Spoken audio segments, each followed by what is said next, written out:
Bonjour à toutes, bonjour à tous les amis. J'espère que vous allez bien. Donc, d'abord, merci de suivre la chaîne VTC. Aujourd'hui, bon, jusqu'ici, comme vous savez, donc je parle de VTC, du métier de VTC avec la législation. Je vous parle des véhicules, du type d'énergie, de la comptabilité. Enfin, je vous parle de tout un tas de choses et de sujets.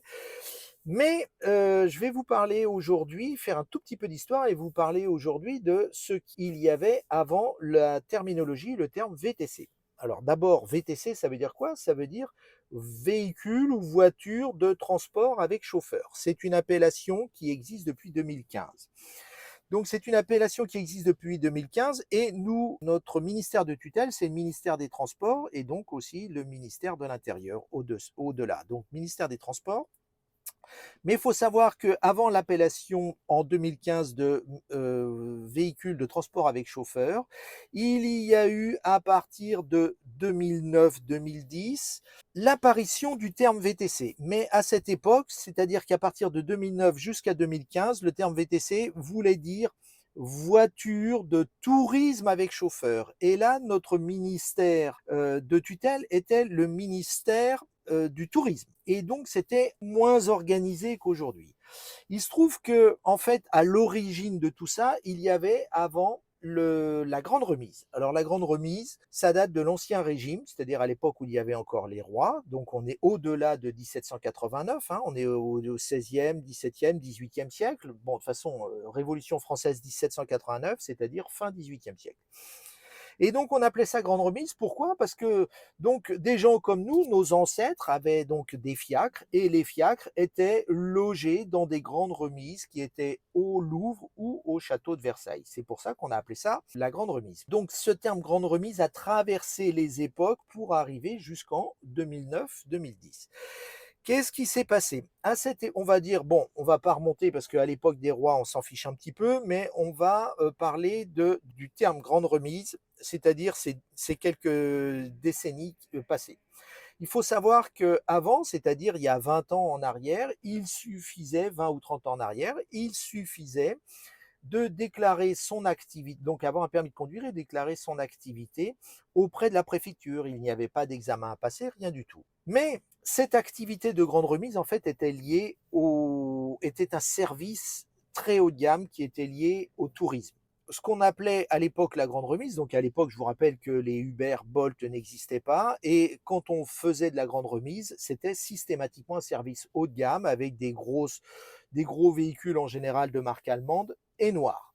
Donc ça, c'était la grande remise. Ensuite, ce qui s'est passé, c'est que pour faire un petit peu d'histoire, donc c'était à l'époque le président Sarkozy en France, et à partir de 2007, il y a eu une commission qui a été créée donc par le président Sarkozy et dont le chef de cette commission c'était Attali.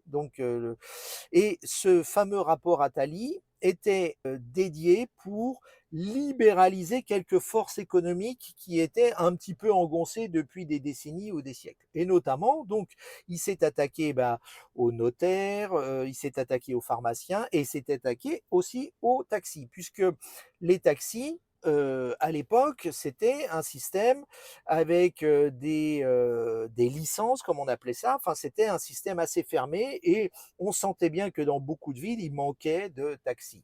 Donc, le président Sarkozy, à l'époque, il s'est dit, bah, moi, je vais m'attaquer aux taxis et les taxis, je vais leur demander qu'ils libéralisent un petit peu leur offre afin qu'il y ait une offre supérieure à ce qu'il y avait à l'époque. Bon, bien entendu, les taxis n'ont pas été d'accord. Donc, au résultat de cette commission, ils ont créé un nouveau statut qui s'appelait donc les VTC. Donc le terme VTC, voiture de tourisme avec chauffeur, date de 2009. C'est un système qui a été créé un peu en loose day et les grandes remises sont devenues des VTC. Voilà, ça, c'était la situation à l'époque. Bon, et ce qui se passe, c'est que, et ça c'était assez inattendu, à partir de 2010-2011 sont arrivés les premiers smartphones avec le premier iPhone. Et donc les smartphones permettaient un certain nombre de services avec des applications, enfin tout, je ne vais pas vous refaire l'histoire, mais vous la connaissez l'histoire. Et il y a eu un type qui a créé Uber, c'était monsieur Calanis, je crois, qui d'après la légende, est venu à Paris, a eu beaucoup de mal pour trouver un taxi, et là on est aux alentours de 2010, a eu beaucoup de mal pour trouver un taxi, et donc il a eu l'idée d'aller voir des entreprises qui, ex grande remise, mais qui s'appelaient ensuite VTC, donc des VTC haut de gamme, puisqu'il n'y avait que ça à l'époque, et qui, eux, ben, travaillaient bien sûr sur réservation, mais comme ils s'adressaient à une clientèle fortunée, ben, les voitures passaient plus de temps en remise, c'est-à-dire au garage, que sur la route. Et donc, il est allé voir ces gens-là et il leur a dit, écoutez, si vous voulez, vous proposez des prix beaucoup plus compétitifs. Moi, je vous crée une petite application donc qui sera accessible sur smartphone et qui va proposer un service très voisin de celui des taxis. Et c'est comme ça que ça a démarré. Sauf que donc les premiers VTC et les premiers Uber, eux, c'était des classes E, des classes S Mercedes, des classes V, enfin un service de limousine. Et puis après, ben, comme ça gagnait tellement d'argent, ça a fait comme une traînée de poudre, et puis les gens se sont mis à acheter des voitures simplement pour pouvoir faire du Uber. Le système s'est emballé, et donc, à partir du moment où Uber est arrivé, puis après quelques concurrents, bah donc là on est en 2010-2011, et au bout en 2012-2013, c'est là qu'on a eu les premiers problèmes de relation avec les taxis. Pourquoi? Parce que, ben, en effet, un taxi à l'époque, il fallait qu'il passe une carte professionnelle. Pour obtenir sa carte professionnelle, c'était déjà 2500 euros. C'était un examen très compliqué. Et en plus, derrière, il fallait acquérir une licence qui coûtait des dizaines ou des centaines de milliers d'euros. Évidemment, ça, c'était une vraie concurrence déloyale par rapport au taxi. Donc, il a fallu que, bien entendu, pour que les relations se tassent et s'organisent, eh bien, les gouvernements successifs ont professionnalisé le métier de VTC pour arriver en 2015 à une nouvelle loi où on a transformé les VTC voitures de tourisme avec chauffeur en VTC voitures de transport avec chauffeur, et pour devenir beaucoup plus professionnel avec des examens à passer. Et en plus, il y a eu la création du registre des exploitants VTC, puisque déjà à cette époque, on était genre quelques dizaines de milliers. Aujourd'hui, je sais pas, on doit être 200, 300 000 VTC en France. Alors tout le monde n'exploite pas, mais voilà. Donc ça, c'est pour la petite histoire. Aujourd'hui, on peut dire que globalement, en tous les cas, moi, dans une ville comme Nice, Paris, Lyon, Marseille, les relations entre les taxis et les VTC se sont organisées parce que tout s'est professionnalisé. Et d'ailleurs, depuis 2017, les VTC et les taxis ont exactement le même examen.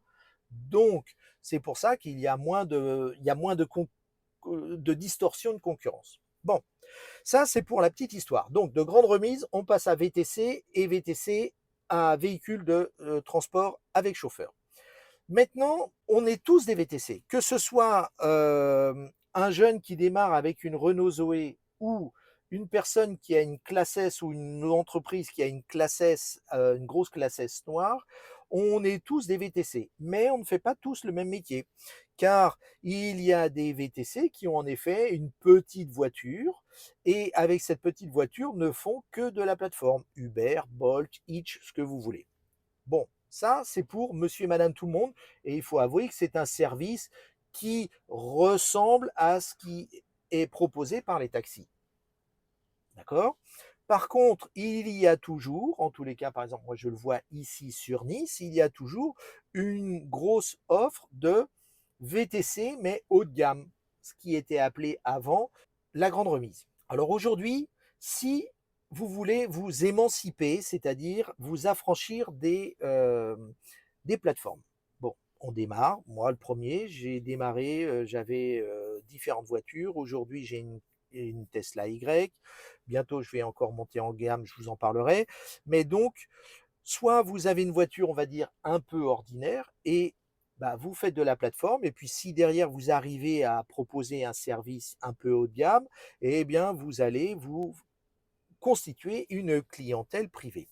Mais toutefois, si vous voulez faire du très haut de gamme, c'est-à-dire aller voir des palaces, aller voir faire de la sous-traitance pour de très grosses entreprises qui travaillent avec des ambassades, qui travaillent avec des gros congrès, qui font de l'accueil client VIP haut de gamme, qui arrivent avec des jets privés, Là, c'est pas avec une Tesla Y ou avec une Lexus ou une Renault Mégane, même toute option, que vous pouvez le faire.